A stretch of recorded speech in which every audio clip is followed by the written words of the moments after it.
राम जी एक दिन सीता माँ का श्रृंगार कर रहे हैं।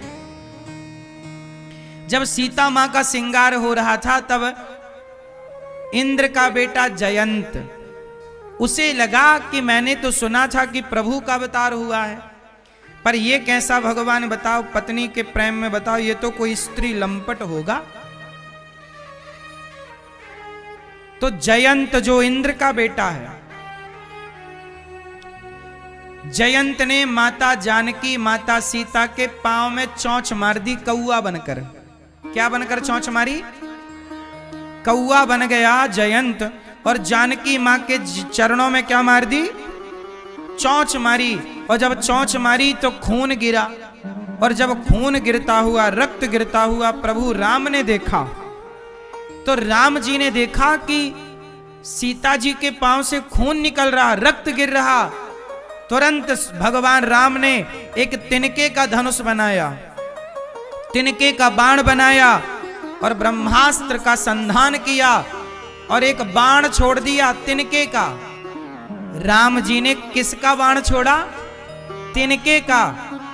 जयंत ने देखा कि मेरे पीछे बाण आया, ब्रह्मा जी के पास गया, शिव जी के पास गया, पर कोई जयंत को बचाने वाला। जरा सोचिए कि जयंत ने तो माता सीता के पांव में क्या मारी? जोर से चोंच मारी, तो जयंत को बचाने वाला त्रैलोक्य में कोई ना मिला। तब नारद जी के चरणों में पड़ा। तब नारद जी ने कहा, जिसका अपराध हुआ है वही आपकी रक्षा करेंगे। अपराध किसका था? माता जानकी का। और माता जानकी भगवान की भक्त हैं। भगवान कहते हैं कि तुम मेरा अपराध करोगे तो मैं क्षमा कर दूंगा, पर मेरे भक्तों का अपराध करोगे मैं कदापि तुम्हें क्षमा नहीं करूंगा। इसलिए भगवान कभी भक्तों का अपराध क्षमा नहीं करते। इसलिए भगवान क्या कहते हैं? अहम भक्त पराधीन, मैं भक्तों के अधीन हूं। अच्छा एक बात बताओ, जयंत जब चरणों में गिरा तो जानकी मां ने कहा, पुत्र है प्रभु क्षमा करो। भगवान ने क्षमा किया। अब ये मुझे आप लोग बताओ कि जयंत ने पांव में चोंच मारी सीता मां के, और रावण ने सीता मां को चुरा लिया। अब जयंत और रावण दोनों का अपराध देखा जाए तो बड़ा अपराधी कौन है, जयंत या रावण?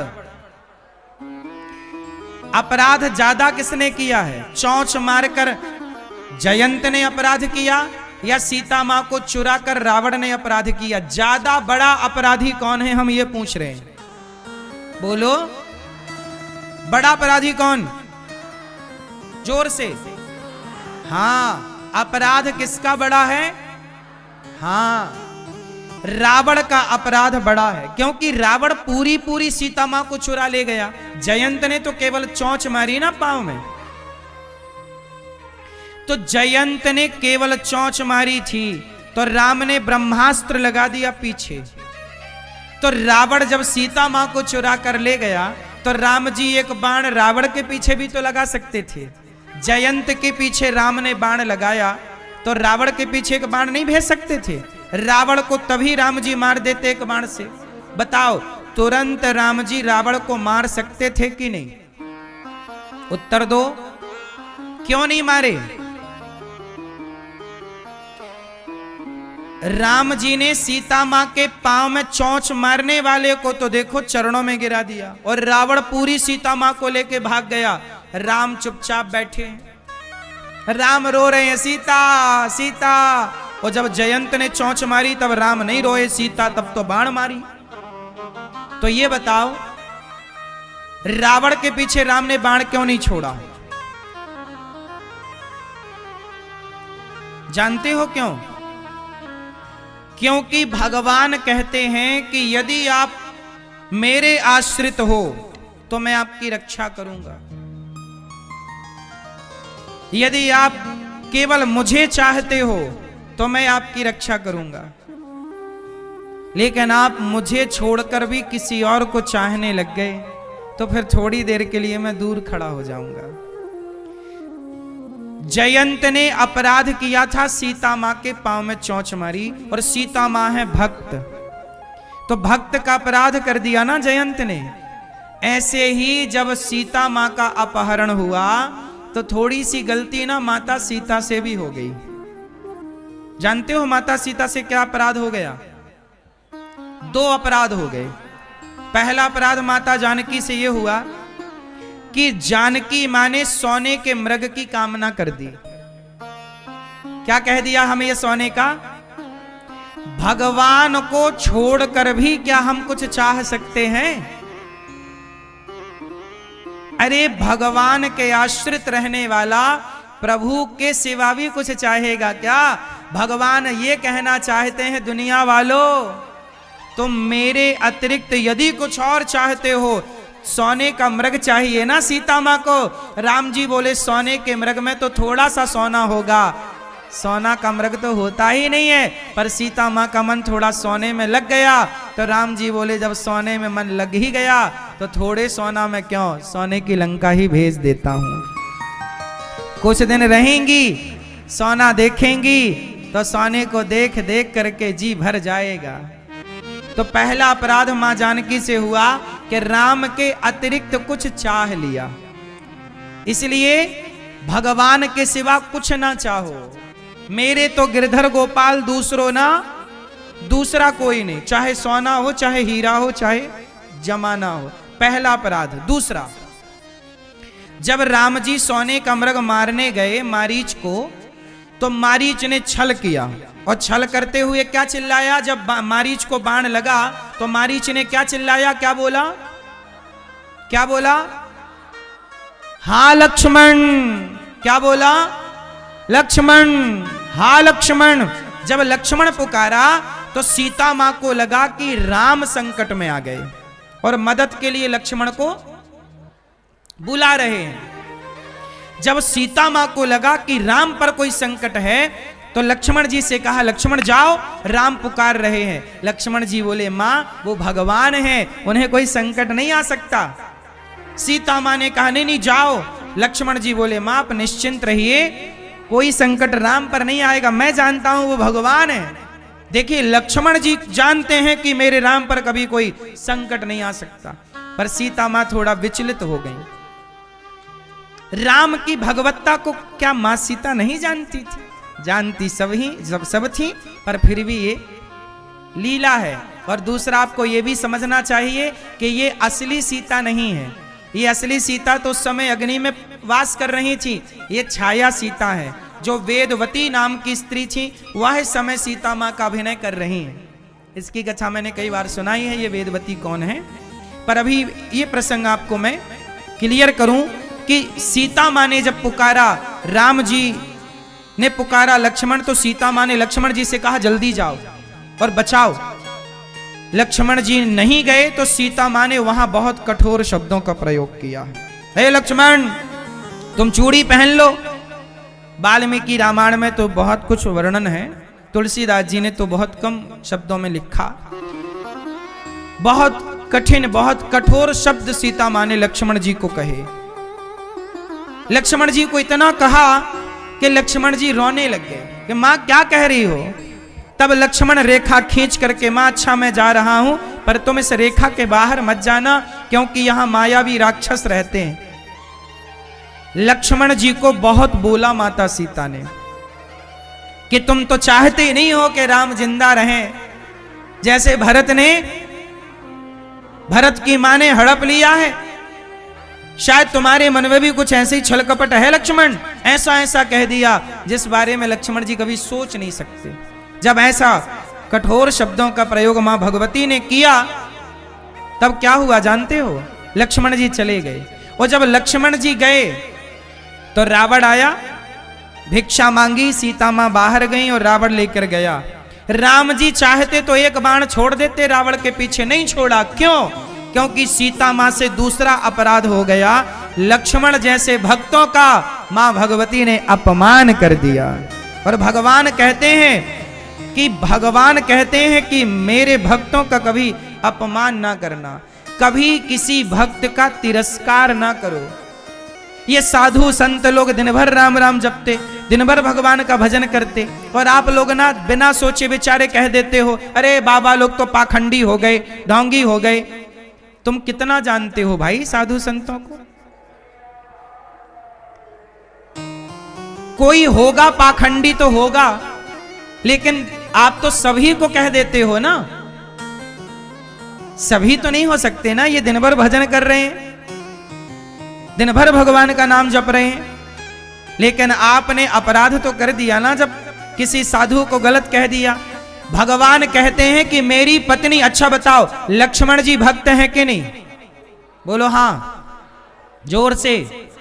लक्ष्मण जी भक्त हैं और भक्त का अपमान कर दिया माता जानकी ने। तो राम जी ने कहा सीता तुम भले मेरी पत्नी हो, सीता हो, लेकिन तुमने भी यदि मेरे भक्त का अपमान किया तो फिर दंड के पात्र तो हैं। इसलिए भगवान राम ने सीता मां की खोज के लिए इतनी देर लगा दी, वरना एक ही दिन लगता। अच्छा, राम जी ने रावण को भी इसलिए नहीं मारा कि सीता को चुरा लिया।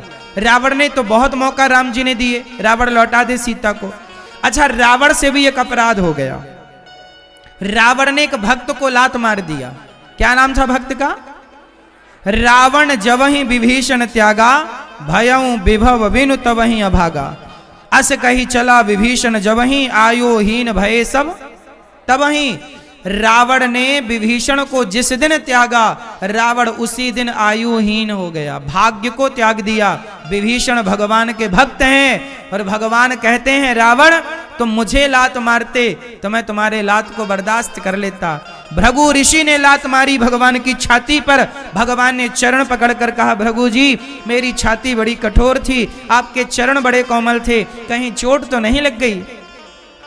भगवान को लात मारोगे भगवान तुम्हारा कुछ ना बिगाड़ेंगे, पर भगवान के भक्त का अपमान करोगे तो भगवान सर्वनाश कर देंगे तुम्हारा। इसलिए कभी भगवान के भक्तों का अपराध ना हो। किसका अपराध ना हो? हाँ, किसी भी भक्त का अपमान ना किया करो। तुम्हारे मन में जो आता है ना भक्तों के लिए बोल देते हो। तुम्हारी पड़ोसन दिन भर राम राम जपने लग जाए, तुलसी की माला पहनने लग जाए, सत्संग करने लग जाए, तो तुम बैठी बैठी उसका भी अपमान करती हो। बड़ी मीरा बन रही है। हाँ तो वो मीरा ही तो बन रही है, तुम सूपनखा बन जाओ। कौन रोका है तुम्हें? तुम उसे काहे कह रही हो मीरा? मीरा बनना कौन सा गलत है? वो कौन सी तुम्हारे घर चोरी कर रही है कि तुम्हारे घर डाका डाल रही है? भगवान का बेचारी नाम ही तो जप रही है, कथा ही तो सुन रही है, लेकिन समाज उसे भी बोलता है। तुम्हारे मुंह में कीड़े पड़ेंगे जो तुम दिन भर बोलते हो ना, बिना बात के बोलते हो। क्या जरूरत थी बोलने का? टर टर करोगे अगले जन्म में मेंढक बन के। हर जगह नहीं बोलना चाहिए, हर जगह टांग नहीं अड़ाना चाहिए। जहां बोलने की जरूरत है वहां बोलो, हर बार हर जगह ना बोलो। तुम्हारे पास मुंह है तो कुछ भी बोलोगे, किसी भी भक्त का अपमान करोगे, कुछ भी कह दोगे ना। मेरी मां याद रखिएगा, एक एक शब्द का हिसाब चुकाना पड़ता है। बोलो हाँ, शब्दों का भी हिसाब होता है ईश्वर की अदालत में। शब्द कभी मरते नहीं, आज भी जिंदा हैं। बताओ द्रौपदी के द्वारा बोले गए शब्द मर गए कि जिंदा हैं? बोलो कौन से शब्द जिंदा है? अंधों के अंधे होते, इतना ही बात, इतने ही शब्द कहे थे। द्रौपदी ने बोला कि अंधों के अंधे होते हैं, इतने शब्दों को पकड़ लिया दुर्योधन ने, और इन्हीं शब्दों के कारण दुर्योधन ने बदला लेने के लिए भरी सभा में द्रौपदी के कपड़े उतरवाए। तुमने मुझे बोला है, अब मैं तुम्हारे कपड़े उतार कर बदला लूंगा। देखो पता नहीं कौन सा शब्द सामने वाले को चुभ जाए। इसलिए मेरी मां शब्दों को जरा बोलने के पहले तराजू में रखकर तौला करो कि जिन शब्दों का प्रयोग कर रहे हैं वो शब्दों में वजन कितना है, उनकी कीमत कितनी है। सस्ते शब्दों का प्रयोग ना किया करो, थोड़ा ब्रांडेड महंगे शब्द बोला करो, समझकर बोला करो। कोई भी शब्द नहीं, शब्दों में बड़ी जान होती है। शब्दों में बड़ी, रिश्ते टूटते कहां से हैं? बोलो, शब्दों से बनते कहां से हैं रिश्ते? शब्दों में बड़ी जान होती है, इन्हीं से आरती अरदास और अजान होती है। यही समुंदर के वो मोती हैं जिससे इंसानों की इंसानों को पहचान होती है। इसलिए मेरी मां शब्दों को जरा संभालो, शब्दों को जरा कुछ भी ना बोला करो, किसी भक्त को ना बोला करो। ढोंगी पाखंडी कोई होगा तो होगा, पर तुम बोल के पाप क्यों लादते हो? अपने बच्चों को भी समझाओ। आजकल तुम्हारे बच्चों ना संतों की बड़ी निंदा करते हैं, तुम संतों की निंदा करोगे तो संतों का क्या बिगड़ेगा? तुम अपना ही पाप के भागीदार बन जाओगे। आकाश की ओर मुंह करके तुम थूकोगे ना, आकाश पे थूकोगे तो थूक आकाश तक ना पहुंचेगा, वो थूक तुम्हारे मुंह को ही गंदा करेगा। इसलिए संतों को कुछ कहोगे तो संतों का क्या बिगड़ना है? अपमान करके तुम अपना ही बिगाड़ लोगे। आज समाज दुखी क्यों हो गया? आज दिन रात लोग संतों को अपमानित कर रहे हैं। आजकल की तुम्हारी जो युवा पीढ़ी है दिन भर संतों को भाई कुछ ना कुछ बोलती है, दिन भर संतों का। भाई मैं कहता हूं कोई बुरा है, चलो मैं बुरा हूं, लेकिन आप बोल करके पा क्या लोगे? भाई बुरा है तो रहा है, अपने लिए बुरा है, हम क्यों बोल के पाप के भागीदार बने? हमें नहीं बोलना। किसी की निंदा हम क्यों करें? चलो ये आदमी गलत है तो गलत है तो भैया वो अपने लिए गलत है, हम बोल के पाप काहे लाद लें अपने माथे? बात सही है कि गलत है? आप जिसके बारे में बोलते हैं, जैसे संतों के बारे में यदि आपने बोला कि साधु जी बहुत अच्छे हैं, ये माला जपते हैं, तो इनका पुण्य ना आपको मिल जाएगा, क्योंकि आपने इनके माला जप की, इनकी संतों की बड़ाई की, तो संतों का आशीर्वाद आपको मिल जाएगा। एक माला का पुण्य हमें भी मिल जाएगा, हम इनकी तारीफ करें तो। और हम व्यर्थ में संतों की निंदा करें तो संतों के कोई पाप आप होते होंगे कभी, किसी जन्म का पाप तो सभी के जीवन में, तो संतों के वो सारे पाप निकलकर उस व्यक्ति के भीतर बैठ जाते हैं जो संतों की निंदा करता है। पाप का भागीदार वो बन जाता है। इसलिए कभी किसी की, हम कहते पड़ोसी की भी निंदा ना करना, पड़ोसी के पाप तुम्हारे माथे आ जाएंगे यदि तुमने निंदा की। निंदा बहुत बड़ा पाप है, आपको पता है ना ये बात? लेकिन आजकल लोग निंदा दिन भर करते हैं, अपमान दिन भर करते हैं। सीता माँ ने जरा सा लक्ष्मण जी को शब्द कह दिया, देखो ना प्रभु की कृपा हट गई कि नहीं? हाँ, भगवान कहते हैं कि तुम मेरा बिगाड़ोगे तो मैं क्षमा कर दूंगा, पर मेरे भक्त का बिगाड़ोगे मैं जल्दी क्षमा नहीं करूंगा। इसका उदाहरण देख लो। दूसरा, मैंने एक दिन बताया भी था कि दुर्वासा जी से अपराध हो गया। अम्बरीश जी के द्वार पर गए और उन्होंने एकादशी का व्रत किया था, द्वादशी को ये पहुंचे तो दुर्वासा जी ने जल ग्रहण, अम्बरीश जी ने जल ग्रहण कर लिया। दुर्वासा जी लेट आए, बोले आपने हमारा अपमान कर दिया। दुर्वासा जी को बचाने वाला कोई नहीं मिला। तब दुर्वासा जी भगवान के भक्त की शरण में गए, तब क्षमा हुई। इसलिए कहता हूं भक्त के अपराध से बचो। माता सीता, रावण का पाप ज्यादा था, जयंत का पाप छोटा था, पर भी जयंत को दंड दिया प्रभु ने, रावण को अभी दंड नहीं मिला। अच्छा एक बात और बताऊं, एक बाण से रावण को राम जी मार देते तो फिर हनुमान जी का लंका जाना, शबरी पर कृपा करना, सुग्रीव से मित्रता करना, फिर हनुमान जी की कथा कौन सुनता समाज में? सीता को चुराया रावण ने, एक बाण से राम जी रावण को मार देते तो हनुमान जी की कथा होती समाज में? हनुमान जी जैसे भक्तों को भी जन जन तक पहुंचाना था। भगवान अपने से ज्यादा अपने भक्तों का मान बढ़ाते हैं, तो मान बढ़ाना था भक्तों का, इसलिए प्रभु ने ये सारी लीला क्रम रचा। माता जानकी जी लौट कर आई, रावण को मारा राम जी ने, सिया जी का मिलन हुआ। चलो, भगवान शंकर की पत्नी माता सती ने राम जी को पहचाना नहीं, कहा कि ये भगवान होते तो पत्नी को खोज ना लेते। शंकर जी ने बहुत समझाया, नहीं मानी। शंकर जी बोली अच्छा आपका संदेह है तो जाकर परीक्षा ले लो। खूब परीक्षा लेनी चाहिए माता सती ने। सीता माता बनकर चली गई, राम के आगे जाकर खड़ी हो गई। राम ने कहा माता आपकी जय हो, भोलेनाथ कहाँ है?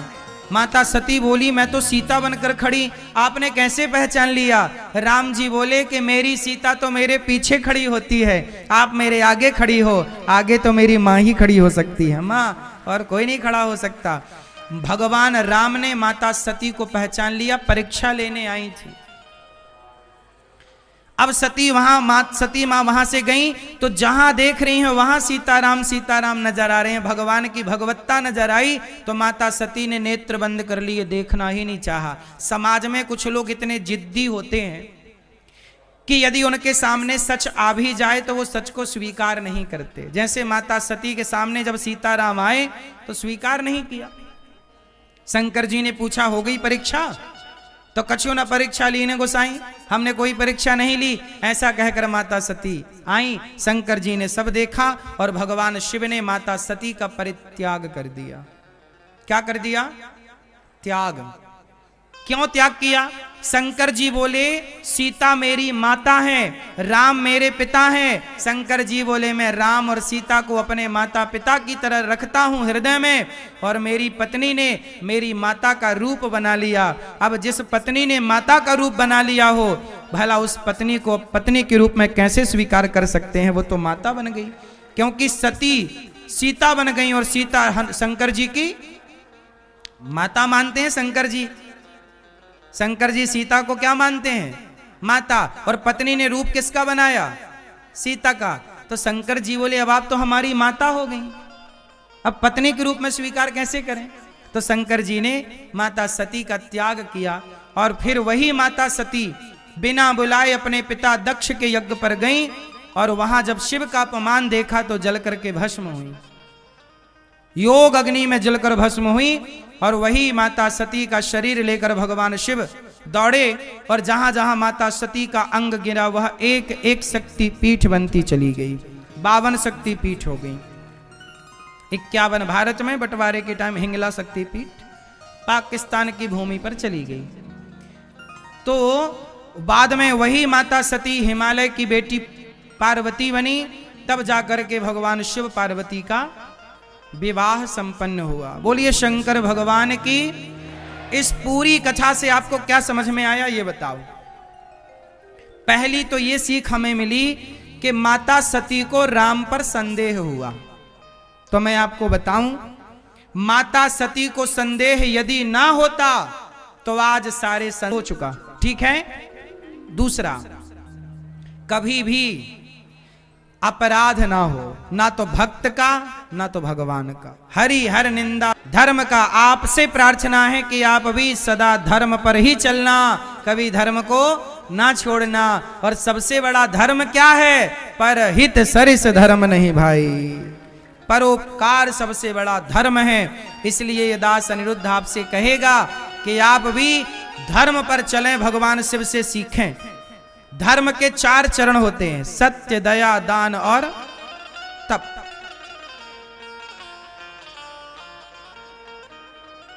कितने चरण होते हैं? सत्य के, धर्म के कितने चरण? सत्य, सत्य बोलो, दया, दया करो सब पर, दान, दान करो और तप करो। जिसमें आपने देखा होगा शंकर जी का जो नंदी है मंदिर में, तो नंदी के कितने पांव भीतर और कितने पांव बाहर होते हैं? कभी शिवालय में आपने नंदी को देखा? नंदी के कितने पांव बाहर होते हैं? जोर से